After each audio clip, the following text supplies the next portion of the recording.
ನೋಡಿ, ದೆಹಲಿಯ bomb blast ಆಗಿದ್ದು ನಾನು ಖಂಡಿಸ್ತಾ ಇದ್ದೀನಿ, ವಿರೋಧಿಸ್ತಾ ಇದ್ದೀನಿ. ಎಲ್ಲಿವರೆಗೆ ಪಾಕಿಸ್ತಾನ್ ಜೀವಂತ ಇದೆ ಅಲ್ಲಿವರೆಗೆ ಈ ಬಾಂಬ್ ಬ್ಲಾಸ್ಟ್ಗಳು ಆಗ್ತಾನೆ ಇರೋದು. ಇಸ್ಲಾಮಿನ ಮೂಲ ಗುಣ ಶಾಂತಿ ಅಂತ ಹೇಳ್ತಾರೆ. ನಾನು ಭಾರತ ದೇಶದ ಮುಲ್ಲಾ ಮೌಲ್ವಿಗಳಿಗೆ ಮತ್ತು ಎಲ್ಲ ಈ ಸಮಾಜದ ಮುಖಂಡರಿಗೆ ಕೇಳ್ತಾ ಇದ್ದೀನಿ, ಇದೇನಾ ಶಾಂತಿ? ಎಷ್ಟು ರಕ್ತ ಹರಿಸ್ತಾ ಇದ್ರಿ? ಯಾಕೆ ಹರಿಸ್ತಾ ಇದ್ರಿ? ಅಮಾಯಕರವರು ಅವ್ರು ಏನ್ ಮಾಡಿದ್ರು? ನಿಮ್ಗೆ ಏನ್ ತೊಂದರೆ ಮಾಡಿದ್ರು ನಿಮ್ಗೆ?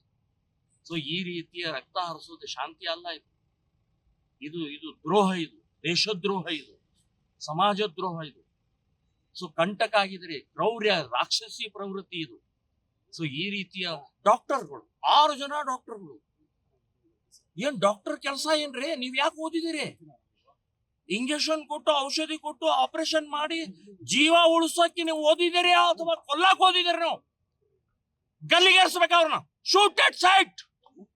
6 ಜನ ಅವ್ರ ಮೊದ್ಲು ಕೊಂದು ಹಾಕಿ ಅಂತ ಹೇಳ್ತೀನಿ ನಾನು ಮೋದಿ ಅವರಿಗೆ. ಅವ್ರಿಗೆ ಜೈಲ್ ಕಳಿಸೋಬೇಡ, ಜೈಲ್ ಕಳಿಸಿ ಮತ್ತು ಕೋರ್ಟು ಕಚೇರಿ 10 ವರ್ಷಲೆ ಬಿರಿಯಾನಿ ಸಗಣಿ ತಿನ್ಕೊಂಡಿರ್ತಾರ ಅವ್ರು.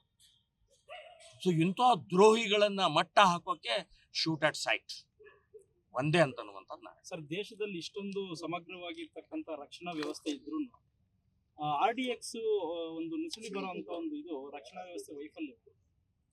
ನೋಡಿ, ನಾನು ಕೇಂದ್ರ ಸರ್ಕಾರಕ್ಕೆ ಮತ್ತು ಅಲ್ಲಿಯ ದೆಹಲಿಯ ರಾಜ್ಯ ಸರ್ಕಾರಕ್ಕೂ ಕೂಡ ವಿನಂತಿ ಮಾಡ್ತಾ ಇದ್ದೀನಿ.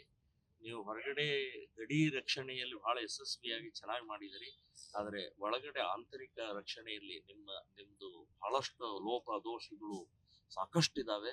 ಬಹಳ ಗಂಭೀರವಾಗಿ ತೋಡ್ದು. ಎಷ್ಟು ಜನ ಸಾಯ್ಬೇಕು? ಪಹಲ್ಗಾಮ್ದಲ್ಲಿ ಸತ್ರು, ಈಗಿನ ದೆಹಲಿಯಲ್ಲಿ ಸತ್ರು, ಇನ್ನೂ ಎಷ್ಟು ಜನರು ಕೊಲಾವರಿದಿರಿ ನೀವು? ಆಂತರಿಕ ಸುರಕ್ಷೆ ಸಂಬಂಧಪಟ್ಟಾಗ ಬಹಳ ಗಂಭೀರವಾಗಿ ಯೋಚನೆ ಮಾಡಬೇಕು ಅಂತನ್ನುವಂಥದ್ದು ಕೇಂದ್ರ ಸರ್ಕಾರಕ್ಕೆ ಮತ್ತು ದೆಹಲಿಯ ಇಡೀ ರಾಜ್ಯದ ಎಲ್ಲಾ ಸರ್ಕಾರಕ್ಕೂ ಕೂಡ ನಾನು ಹೇಳ್ತಾ ಇದ್ದೀನಿ.